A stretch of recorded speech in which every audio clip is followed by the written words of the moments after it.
Hi hello friends, welcome back to our channel. இன்னைக்கு நாம பார்க்க போகிறது டிராகன் பால் ஜீல எபிசோட் 68 கின்யூ அசால்ட். ஸோ ஸ்டார்டிங் சீன்லேயே போன தடவை நம்ம பேர்டனோட அட்டாக்கெல்லாம் தாண்டி நம்ம கோக்கு நம்ம பேர்டனுக்கு பின்னாடி வந்தனுன்னா பார்த்தீங்கன்னாங்க. அப்படி நிற்க எங்கடா போனா அப்படின்னு சொல்ல உடனே நம்ம ஜெயிச்சுவோம் பின்னாடி தான் இருக்கான் அப்படிங்கிற மாதிரி சொல்ல இவனுக்கு பயங்கரமான ஷாக்குங்க. எப்படி என் பின்னாடி வந்த? இந்த உலகத்திலேயே ரொம்பவே ஃபாஸ்டானவன் நான் தானே, எனக்கு பின்னாடி நீ எப்படி வந்தேன்னு கேட்க, இனிமே நீ ஃபர்ஸ்ட் இல்லை, நீ இனிமே ரெண்டாவது. ஏன்னா அந்த இதை நான் பீட் பண்ணிட்டேன், நான் கடுமையான ட்ரைனிங் பண்ணேன், அதனால தான் இதெல்லாம் சாத்தியம்னு சொல்ல நம்ம பேர்டனால இதை ஏற்றுக்கவே முடியலங்க.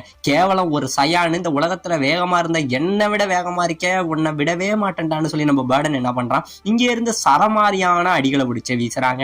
இப்படியே சரமாரியா அடிச்சுக்கிட்டு இருக்க அந்த எல்லா அடிகளையுமே நம்ம கோகு டாச் பண்ணிக்கிட்டு இருக்காங்க. இப்ப இவங்க ரெண்டு பேரும் சரமாரியா சண்டை போட்டுக்கிட்டு இருக்கிறது கீழே உள்ள யாருக்குமே தெரியலங்க. இவங்க என்ன பண்றாங்கிறதே தெரியல. ஒரு காத்தை விட வேகமா சண்டை போட்டுக்கிட்டு இருக்க எல்லாரும் ஆச்சரியப்பட்டுக்கிட்டு நிக்கிறாங்க. உடனே இந்த பக்கம் நம்ம ஜெயிஸ் பார்த்துட்டு, இதுக்கு வாய்ப்பே இல்லை, என்னோட பவரையுமே இவன் டாச் பண்ணிட்டு இப்ப நம்ம பேர்டனை விட வேகமா இருக்கான், இதுக்கு வாய்ப்பே இல்லை, இப்ப இவனை விடவே கூடாதுன்னு சொல்லி இவன் என்ன பண்றான், இங்கே இருந்து ஃபாஸ்டா போய் ஆல்ரெடி நம்ம பேர்டன் அடிச்சுக்கிட்டு இருந்தான் பாத்தீங்களாங்க. இப்ப இவனும் அவனோட சேர்ந்துக்கிட்டு ரெண்டு பேருமா போட்டு அடிக்கிறானுங்க.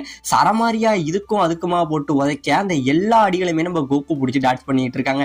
இப்படியே அடிச்சுக்கிட்டு இருந்தவங்க ஒரு குறிப்பிட்ட நேரத்துக்கு அப்புறம் நம்ம கோகு என்ன பண்றான், அப்படியே ரெண்டு பேருக்கு நடுவுல மறைஞ்சு போயிடுறாங்க. இப்படியே மறைஞ்சு போக இந்த ரெண்டு பேரும் மாத்தி மாத்தி அடிச்சுக்கிறானுங்க. நம்ம பேர்டனோட வயிற்றுல சரமாரியா ஒரு உதைய ஒண்ணு கூட அப்படியே அவனுக்கு பொறிகலங்கி போயிடுதுங்க. பொறிகலங்கி போக உனக்கு என்னடா ஒழுங்கா யாரு வாழு யாரு கெட்டவனு தெரியாதா, அப்படியே சண்டை போட தெரியாதாங்கிற மாதிரி இவங்க ரெண்டு பேரும் சண்டை போட்டுக்கிட்டு இருக்க உடனே நம்ம ஜெயிஸ் என்ன சொல்றான், இது நமக்குள்ள சண்டை போட்டுக்கிற நேரம் இல்ல, அவன் எங்க போனான்னு தேடு அப்படிங்கிற மாதிரி சொல்ல இந்த பக்கம் நம்ம கோகு என்ன பண்ணிருக்கான், மறைஞ்சி இவனுக்கு இன்னொரு பக்கத்துல எதுக்கு நிக்கிறான், அப்படியே நின்னுக்கிட்டு இப்போ நான் யாருன்னு காட்டுறேன் அப்படின்னு சொல்லிட்டு நம்ம கோகு என்ன பண்றான், இங்கே இருந்து காத்துல வேகமா பறந்து வந்து நம்ம பேர்டனோட மூஞ்சில ஒரு உத ஒண்ணு விடுறாங்க. ஒரே உதவிட இந்த இடத்துல அவன் போட்டிருந்த அந்த இது இருக்கு பாத்தீங்களா, அவன் காஸ்டியூம் எல்லாம் அது எல்லாமே சல்லி சல்லியா நொறுங்கி விடுதுங்க. அப்படியே அடிச்சு இவன் ஏர்லயே இருந்துகிட்டு இருக்க அப்படியே அவனை கைய வச்சு ஒரே அடி ஒரு அடி அடிப்பாங்க. நல்லா பவரான அடி அடிக்க இந்த இடத்துல பேர்டன் அப்படியே கீழே போய் தரையில குத்துறதுக்கு போயிட்டு இருக்காங்க. அப்படியாச்சும் தரையில அடிப்பாங்க அப்படின்னு பாத்தீங்கன்னா அவன் தரைக்கு போறதுக்கு முன்னாடி கோகு அவனை பிடிச்சி அப்படியே ஒத்த கையில பிடிச்சி அவனை தூக்கிக்கிட்டு இருக்காங்க. தூக்கி பிடிச்சி அப்படியே கீழே போட இப்ப நம்ம கோகு சொல்றாங்க, இப்பயும் நான் சொல்றேன், உனக்கும் எனக்கும் எந்த ஒரு பிரச்சனையும் கிடையாது, உன் ஃப்ரெண்ட்ஸ் இன்னும் சாகல, அவங்களுக்கு உயிர் இருக்கு, இப்பயே உன் ரெண்டு ஃப்ரெண்ட்ஸையும் தூக்கிக்கிட்டு இந்த இடத்த விட்டு கிளம்பு, நான் உன்னை உயிரோட விட்டுருனேன் அப்படின்னு சொல்ல உடனே நம்ம ஜெயிசு பயங்கரமா பயப்படுறாங்க. இதுக்கு வாய்ப்பே இல்லை, கேவலம் ஒரு சயான்ட்ட நாங்க தூக்குறதா, இது சாத்தியமே இல்லை, இந்த உலகத்திலே பயங்கரமான வீரர்கள் வந்து கின்னி ஃபோர்ஸான இவனுங்க எப்படி என்ன விட இவன் இவ்வளவு ஸ்ட்ராங்கா இருக்கான்னு நினைச்சுக்கிட்டு நம்ம ஜெயிஸ் பயந்துகிட்டே என்ன பண்றான், இங்கே இருந்து அப்படியே பறந்து ஓடவும் செய்யறாங்க. இவன் ஓட இந்த பக்கம் நம்ம வெஜிட்டா என்ன பண்றான், டே காக்கரோட் உனக்கு என்ன பைத்தியமா பிடிச்சிட்டு அவனை போய் தப்பிக்க விட்டுட்ட, இவனுங்களையும் கொல்ல மாட்டேன்னு சொல்லிக்கிட்டு இருக்குன்னு சொல்லி நம்ம வெஜிட்டா என்ன பண்றான், இங்கே இருந்து பறந்து வந்து நம்ம பேர்டனோட கழுத்துல ஒரு மிதி மிதிக்கிறாங்க. இந்த இடத்துல கொத்துயிரும் உலகமா இருந்தான் பாருங்க நம்ம பேர்டன், அவன் இந்த இடத்துல முழுசா செத்து போறான். அவன் செத்து போக இந்த பக்கம் நம்ம ரக்குனுக்கும் கொஞ்சம் உயிர் இருக்கும். அவனையுமே என்ன பண்றான், ஒரு மிகப்பெரிய லேசரை எடுத்து இந்த இடத்துல அடிக்க இந்த இடத்துல நம்ம ரக்குனும் செத்து போறாங்க.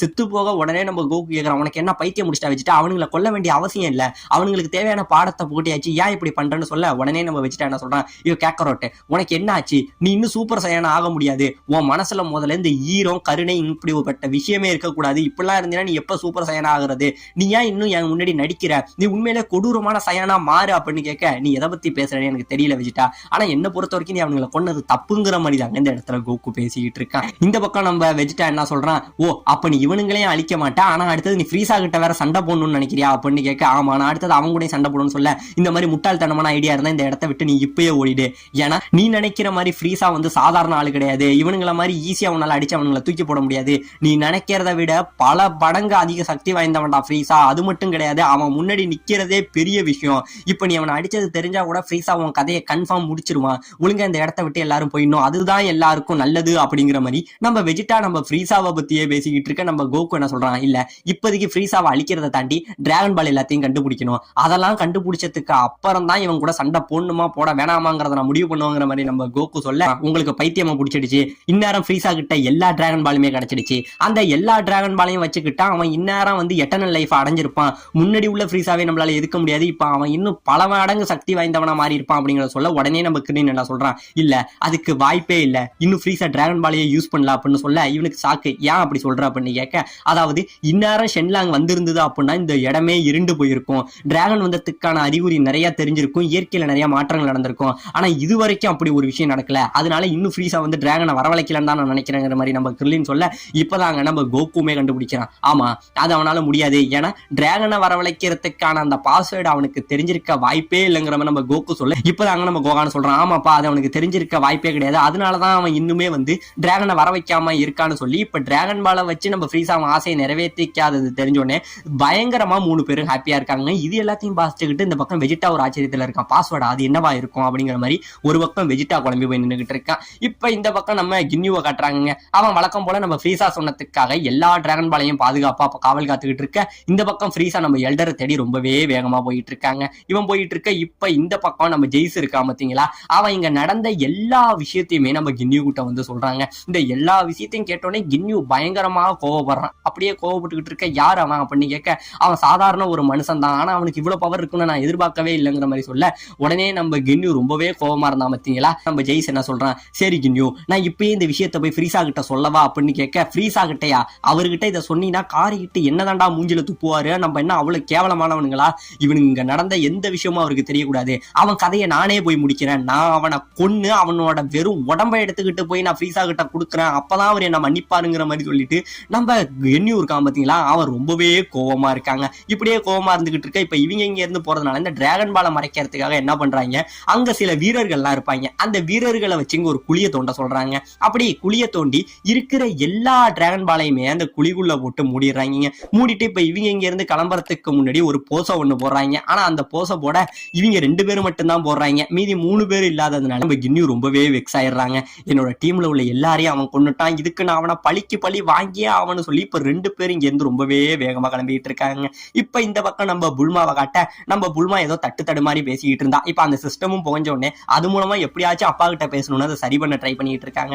அப்படியே பேசிக்கிட்டு இருக்கிறவ இந்நேரம் கோகு வந்திருப்பாருன்னு சொன்னாரு, ஒருவேளை கோகு வந்தானா அவன் காப்பாற்றக்கூடிய முதல் ஆளு நானா தான் இருக்கணும், ஏன்னா சின்ன பிள்ளையில இருந்து கோகுவை எனக்கு தெரியும், கோகு நீ சீக்கிரம் வரணும் கோகு, நீ வந்து இங்க நடக்கிற எல்லாத்தையும் மாத்தணும் கோகு அப்படிங்கிற மாதிரி நம்ம புல்மா வந்து கோகுவை பத்தி நினைச்சுக்கிட்டு இருக்காங்க.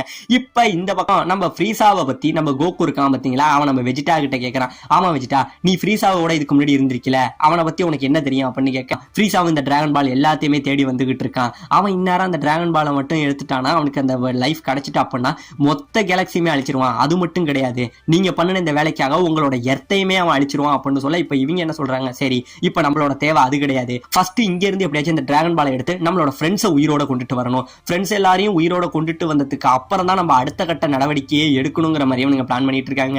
இவங்க இப்படியே பேசிக்கிட்டு இருக்க அந்த டைம்ல தூரத்துல ஏதோ ஒரு 2 பவர் லெவல் வரதை இவனுங்க ஃபீல் பண்றானுங்க. ஆமாங்க, இந்த இடத்துல நம்ம ஜெய்ஸா அப்புறம் கின்யூ இவங்க 2 பேர் வந்துகிட்டு இருந்தாங்க பாத்தீங்களா, அந்த பவர் லெவலை இவங்க ஃபீல் பண்ண உடனே இவங்களுக்கு என்ன நினைக்கிறாங்க, அப்ப 2 பவர் லெவல் தான் அவங்க இருக்கு, அப்ப ஃப்ரீஸாவோட பவர் லெவல் இங்க இல்ல, அப்ப ஃப்ரீஸா இவனுங்க கூட இல்லையா அப்படிங்கறத இவனுங்க தெரிஞ்சுக்கவும் செய்யறானுங்க. உடனே வேற இடத்த எங்கன்னு சென்ஸ் பண்ணி பார்க்க அப்ப இன்னொரு ஒரு இடத்துல நம்ம ஃப்ரீஸாவோட பவர் லெவல் இருக்கிறத புரிஞ்சுக்கிறானுங்க. புரிஞ்சுக்கிட்டோன்னே உடனே நம்ம கோகான் என்ன சொல்றான், இந்த திசையா, இங்கதான் கிராண்ட் எல்டர் இருந்தாரு, அந்த இடத்துல ஏன் இவனோட பவர் லெவல் காட்டுதுன்னு இப்பதாங்க இவனுங்க ஒரு முடிவுக்கு வரானுங்க, அதாவது உண்மையை கண்டுபிடிக்கவும் செய்யறானுங்க. இந்த பால் எல்லாத்தையும் சேர்த்து ஷென்லாங்க கொண்டுட்டு வரத்துக்கு ஒரு பாஸ்வேர்டு ஒண்ணு வேற இருக்கு, எனக்கு தெரிஞ்சு அவன் கிராண்ட் எல்டரை தேடி தான் போயிட்டு இருக்கான், ஏன்னா அவரு தான் இந்த டிராகன் பால் எல்லாத்தையும் உருவாக்குனவர், அவருக்கு கன்ஃபார்ம் இதோட பாஸ்வேர்டு என்னங்கிறது தெரியும், அதனாலதான் அவரை தேடி இவன் போய்கிட்டு இருக்கான் அப்படிங்கிற மாதிரி இவங்க வந்து கண்டுபிடிக்கவும் செய்யறாங்க. ஆனா நம்ம கோகானுக்கு மட்டும் ஒரு பயம், ஏன்னா நம்ம எல்டர் வந்து ஆல்ரெடி நம்ம கோகான்ட்ட சொல்லியிருப்பாரு, நீங்க எவ்வளவுக்கு சீக்கிரமா உங்களோட ஆசையை நிறைவேற்றிக்க முடியுமோ அந்த அளவுக்கு நிறைவேற்றிக்கணும், இல்லனா நான் செத்துட்டேன் அப்படின்னா என்னோட சேர்ந்து இந்த டிராகன் பாலும் செத்துரும் அப்படின்னு சொல்லியிருப்பாரு. இப்ப அதனாலே நம்ம கோகான் பயங்கரமா பயந்துகிட்டு இருக்காங்க. இப்ப இந்த பக்கம் இவங்க 2 பேர் வந்தாங்க பாத்தீங்களா, அப்படியே 2 பேரும் கீழே இறங்குறானுங்க. அப்படியே கீழே இறங்க அவங்கள பார்த்தோன்னே இவங்களுக்கு பயங்கரமான ஷாக்கா, ஆனா நம்ம கோகு மட்டும் அப்படியே அமைதியாவே நின்ன மாதிரி இருக்காங்க. இப்ப நம்ம கின்யூ கீழே இறங்கினவன் ஓ இவன் தானா அப்படின்னு சொல்லி நம்ம கோகுவோட பவர் லெவலை செக் பண்றாங்க. செக் பண்ணி பார்க்க அதுல 5000 இருக்கு. ஓ இதுதான் அவன் பவர் லெவலான்னு சொல்ல நம்ம ஜெய்ஸ் என்ன சொல்றான், ஆமா கின்யூ இதுதான் அவனோட பவர் லெவல், ஆனா அவன்கிட்ட இன்னும் அதிகமான பவர் இருக்குன்னு நினைக்கிறேன், இந்த பவர் லெவலை வச்சு நாங்க ஏமாந்துட்டோம்னு சொல்ல, நீ முட்டாளுங்களா, அவனோட உண்மையான பவர் லெவல் இதுன்னு நீங்க நம்பிக்கிட்டு இருக்கீங்களா, அவனோட பவர் லெவல் அவனுக்கு நல்லாவே மறைக்க தெரியும், எனக்கு தெரிஞ்சு அவன் தேவையான இடத்துக்கு மட்டும் அவன் பவரை ரிலீஸ் பண்ணிட்டு மீதி எல்லாத்தையுமே கண்ட்ரோல் பண்ணி வச்சிருக்கான் அப்படிங்கறத வந்த உடனே நம்ம கின்யூ கண்டுபிடிக்கிறாங்க. என் கணிப்பு கரெக்டா இருந்தா கிட்டத்தட்ட இவனோட பவர் லெவல் 60,000க்கு மேல இருக்கணும் அப்படின்னு சொன்னோடனே நம்ம ஜெய்ஸுக்கு பயங்கரமான ஷாக்கு. என்ன கின்யூ சொல்றீங்க, 60,000க்கு மேல ஒரு சயானை நான் பார்த்ததே கிடையாது அப்படின்னு சொல்ல உடனே நம்ம கின்யூ என்ன சொல்றான், ஆமா எனக்கு தெரிஞ்சு இவன் சாதாரண சயான் கிடையாது, இவன் ரொம்பவே போர்பலம் சார்ந்த ஒரு சயானினமா இருப்பான் நான் நினைக்கிறேன் அப்படிங்கிற மாதிரி நம்ம கின்யூ பேசிக்கிட்டு இருக்காங்க. இப்ப நம்ம கோகு என்ன பண்றான், சரி இப்ப நீங்க போய் அந்த இடத்துல ஃப்ரீஸாவும் இல்லை, இவங்க 2 பேரும் வந்துட்டாங்க, டிராகன் பால் அங்கதான் எங்கேயாச்சும் ஷிப்ல இருக்கணும், இப்போ உடனே ஓடி போய் அந்த டிராகன் பால் எல்லாத்தையும் நீங்க கண்டுபிடிங்க அப்படிங்கிற மாதிரி நம்ம கோகு சொல்ல, உன்னை விட்டுட்டு எங்களால தனியா போக முடியாது கோகு அப்படின்னு இவங்க சொல்ல, கவலைப்படாதீங்க நானும் வெஜிட்டாவும் இங்க இருந்து இந்த 2 பேரை சமாளிச்சுக்கிறோம், நீங்க சீக்கிரம் இங்க இருந்து கிளம்புங்கன்னு சொல்ல, இப்ப இவங்க 2 பேரும் டிராகன் பாலை தேடிக்கிட்டு கிளம்பி போறாங்க. இப்படி இவங்க 2 பேரும் போக உடனே இந்த பக்கம் நம்ம குரு இருந்தாரு பாத்தீங்களா, அவருக்கு சுத்தமாவே உடம்பு சரியில்லைங்க, மரணத்தை கொஞ்சம் கொஞ்சமா நெருங்கிக்கிட்டு இருக்காரு. இப்ப இந்த பக்கம் நம்ம கின்யூ ஜெய்ஸ் இவனுங்க நின்றுகிட்டு இருக்க, இந்த பக்கம் நம்ம கோகு வெஜிட்டா இவனுங்க 2 பேரும் அவனுங்களை எதிர்த்து நின்றுகிட்டு இருக்க, இப்படியே 2 பேரும் நின்றுகிட்டு இருக்க. உடனே நம்ம வெஜிட்டா என்ன பண்றோம், கேக்கரோட்டு முட்டாள்தனமா என்கிட்ட ஏமாந்துட்டியே அப்படின்னு சொல்லிட்டு வெஜிட்டா இந்த இடத்த விட்டு அப்படியே எஸ்ஆயி பறந்து இவனை விட்டுட்டு ஓடிடவும் செய்யறாங்க. இந்த பக்கம் அப்படியே வெஜிட்டா இவனை விட்டுட்டு ஓட, இந்த பக்கம் கின்யூ நீ இப்ப செத்தடான்னு சொல்லி இங்கே இருந்து அடிக்கிறதுக்காக சண்டைக்கு வர, இதோட இந்த இடத்துல இந்த எபிசோட முடிக்கவும் செய்யறாங்க.